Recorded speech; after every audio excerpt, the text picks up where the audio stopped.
बिस्मिल्लाहिर्रहमानिर्रहीम। तामीर आसान में आपको खुशामदीद कहते हैं। हमसे मुख्तलिफ़ लोग कमेंट्स में सवालात कर रहे हैं कि अब पारक्यू का मुस्तकबिल क्या होगा और इसके बारे में आपकी क्या ओपिनियन है, क्या राय है। तो इससे पहले कि हम आपको अपनी ओपिनियन दें, हम आपको बताना चाहते हैं कि अगर आपने नोट किया हो, 1.5 साल पहले जो पारक्यू के अंदर प्लॉट्स की कीमत थी वो तकरीबन जो न्यू ब्लॉक्स थे, जो न्यू डेवलप हो रहे थे या जो लैंड्स के अगेंस्ट प्लॉट दिए जा रहे थे, वो 25 लाख, 27 लाख, मैक्सिमम 30 और 31 लाख तक के थे। आज से 1.25 साल पहले, 1.5 साल तक। लेकिन एकदम से हमने देखा कि एक बूम आया और एक हैवी लेवल के जो है वो इन्वेस्टर्स इसके अंदर आए और मार्केटिंग की गई, हाई लेवल की बिलबोर्ड्स लगाए गए और पाकिस्तानी टीम्स जो अभी तक भी जो है वो उस पर मार्केटिंग की जा रही है। तो हमने एक एक्सट्रीम बूम देखा। ऑलमोस्ट हर बंदे ने जो है वो लाहौर के अंदर जो इन्वेस्ट करते हैं लोग, हर इन्वेस्टर ने कोशिश की कि वो इसमें प्लॉट्स ले, फाइल्स ले और इसको, क्योंकि बहुत जल्दी वो पैसा उनका ऑलमोस्ट डबल हो रहा था। तो जब चीज़ें इस लेवल की पीक पे जा रही हों तो समझ लें कि समटाइम्स कुछ गड़बड़ होने का भी अंदेशा होता है, या उसकी पीछे कोई मुहर्रकात होते हैं, कुछ रीजंस होती हैं कि इस लेवल की तेज़ मार्केट, इस लेवल पे तेज़ डेवलपमेंट करके पोजीशन दे के क्यों ली जा रही हैं। हो सकता है हम ये भी अज्यूम कर सकते हैं कि पारक्यू की मैनेजमेंट को अंदाज़ा था कि ये चीज़ें 2050 का प्लान बनने जा रहा है, कुछ ऐसी चीज़ें होने जा रही हैं कि गवर्नमेंट इस पे चीज़ें मुश्किल कर सकती है। तो वो डेफिनेटली किसानों से ज़मीनें ख़रीद के उसको फ़ौरन से पहले डेवलप भी कर रहे थे और डिलीवर भी कर रहे थे और लोगों को पोजेसन भी दे रहे थे, घर भी बन रहे थे, जिससे मार्केट बहुत फास्ट हो गई थी। Just like a stock exchange market की तरह प्लॉट्स यहाँ पे चल रहे थे और हर बंदा अपने पैसे को डबल करना चाह रहा था, जो कि अभी तक भी शायद कर रहे थे। आज से 2 माह पहले तक भी अगर आप मार्केट देखते हैं तो अगर आप 2 दिन भी लेट कर रहे थे तो आपको 1-2 लाख रुपए ऊपर देना पड़ रहे थे। तो इस लेवल तक की तेज़ मार्केट पिछले 1.5-2 साल में देखने में आई पारक्यू के अंदर, जब एक इन्वेस्टर, हैवी लेवल का इन्वेस्टर इसमें घुसा और एक हैवी लेवल के इन्वेस्टर ने मार्केटिंग भी की और इसके अंदर इंटरेस्ट भी लिया इन्वेस्टर्स ने। तो उसके बाद अचानक हमने देखा कि किस तरीके से रूडा के मामलात हुए और तमाम ये चीज़ें, मास्टर प्लान, और फिर जो पारक्यू के ऑनर हैं अलीम खान साहब, उनका जो पॉलिटिकली एक चेंज होना पार्टी के साथ, और फिर उसमें फर्दर हमने देखा कि जो चीज़ें शायद थोड़ी लेट होनी थी वो जल्दी से जो है वो उसके अंदर बदले में भी कन्वर्ट हुई और फिर लीगल चीज़ें भी ढूंढी गई। तो ये तमाम एक कहानी हमें देखने में आई। अब आप जो एक हमसे कमेंट किया गया कि कितना एरिया इसके अंदर आ रहा है रूडा के अंदर, और क्या ये जो फेज़ 3 को ग्रीन लैंड डेवलप कर दिया गया है, जो हमने मैप 2050 का जो प्लान है लाहौर का उसमें डिस्कस किया, तो हमारे अंदाजे के मुताबिक इसमें बहुत बड़ा हिस्सा जो है वो रूडा का इसमें शामिल होगा। तकरीबन आप कह सकते हैं कि ये सिर्फ टोपाज ब्लॉक तक जो है वो आप समझ लें कि एलडी की जुरिस्डिक्शन में आएगा, क्योंकि एलडीए से टोपाज ब्लॉक हाफ अप्रूव्ड है। हाफ ब्लॉक के अंदर गैस भी मौजूद है, वाटर भी मौजूद है। अगर आप सेकंड राउंड बाउंड पे आते हैं, घोड़ा चौक से थोड़ा सा आगे जाएं तो वहाँ से टोपाज ब्लॉक ख़त्म होता है और आगे रोज़ वगैरह और ये शुरू होते हैं। तो समझ लें कि तीसरे गोल चक्कर से ही रूडा का एरिया तकरीबन शुरू हो जाएगा। ये हमारा अंदाज़ा है, इसमें एग्जैक्ट मेजरमेंट्स और तमाम चीज़ें बाद में आएंगी, लेकिन ये थर्ड राउंड बाउट से ही जो है वो चीज़ें रूडा के जुरिस्डिक्शन में आती हैं। अब इसका ये कतई मतलब नहीं है कि वो रूडा की ज़मीन है या वो रूडा उसको ख़रीदेगा या क्या होगा। उसमें सिर्फ़ और सिर्फ ये है कि जैसे एलडीए लाहौर का एक एरिया है, उसके अंदर एलडीए एनओसी देता है और एलडीए की इजाज़त के बगैर आप कुछ नहीं बना सकते। इस तरह रूडा की जो बाउंड्री होगी उसके अंदर भी उसकी इजाज़त के बगैर आप कुछ नहीं बना सकते। अदरवाइज़ अगर आप देखें तो रूडा के पास जो 40 किलोमीटर लंबी पट्टी है वो तो अगले 50 साल भी डेवलप नहीं कर सकता।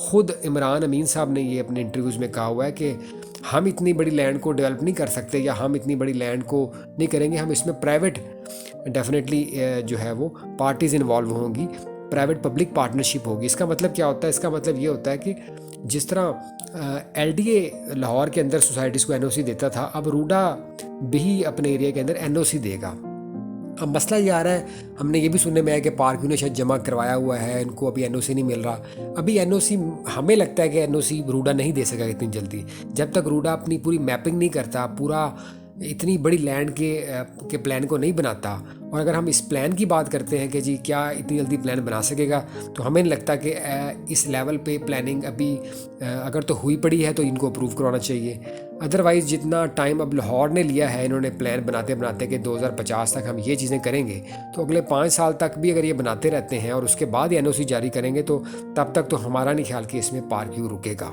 तो डेफिनेटली जो सुप्रीम कोर्ट ने रूडा को कहा हुआ था कि जी आप उतनी ही लैंड पे डेवलपमेंट करें जितना लैंड आपने ख़रीद लिया हुआ है, इसके अलावा आप तोड़ फोड़ ना करें या वो चीज़ें ना करें। ये सुप्रीम कोर्ट के नोटिस था जिसको शायद अभी रूडा उस तरीके से कहा गया जा रहा था पार्क की तरफ से कि उस पर धज्जियाँ उड़ाई जा रही हैं जी सुप्रीम कोर्ट के नोटिस की। तो बहरहाल अगेन वही बात है कि जी इसके अंदर रूडा को जल्द से जल्द, क्योंकि गवर्नमेंट के काम बहुत स्लो होते हैं और प्राइवेट सेक्टर जो होता है बहुत फास्ट के अंदर डिलीवर करता है, और आवाम जैसे हमने बताया कि बहुत ज़्यादा गैप है, सप्लाई डिमांड गैप है घरों का, तो आवाम को तो हर सूरत में पोजेशन चाहिए और लोग घर बना के रहना चाहते हैं।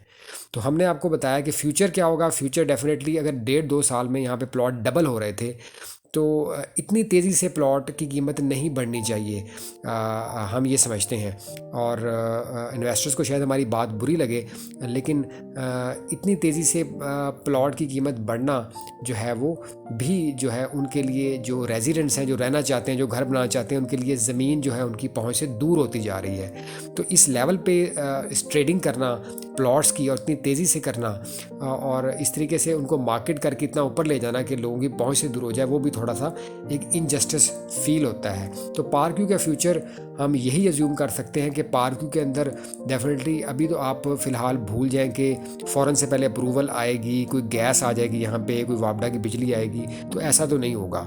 और मेरे ख्याल में जो लोग रहना चाहते हैं उनको फ़िलहाल ये चीज़ें अभी इमीडिएट नहीं चाहिए। आपने देखा होगा तमाम सोसाइटीज़ में ये सिर्फ 20% या 10% एरिया होता है जो एंजॉय कर रहा होता है वापडा की बिजली और गैस। बहरे टाउन को ले लें आप, तो पार्क व्यू को इस बात का बड़े अच्छे से अंदाज़ा था, जिसकी वजह से उन्होंने अपने पावर हाउस को ऑलमोस्ट कंप्लीट किया हुआ है, बहुत फाइनल स्टेज पे है। अपना इंजीनियरिंग डिपार्टमेंट है जो प्लाटिनम के पास इनका बना हुआ है, बहुत बड़ा ऑफिस है बहरे टाउन के लेवल का, तो वो वहाँ पे उन्होंने पूरा बनाया हुआ है। तो इसका मतलब है कि ये तमाम बिजली देंगे अपने पावर हाउस से और तमाम सर्विसेज देंगे, पानी की टैंकीज बन रही हैं, मस्जिदें बन रही हैं।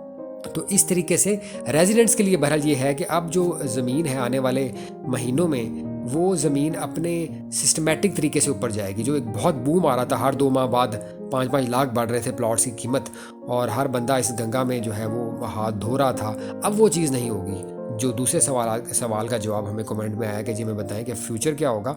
ज़मीन ने बढ़ना ही बढ़ना होता है जी।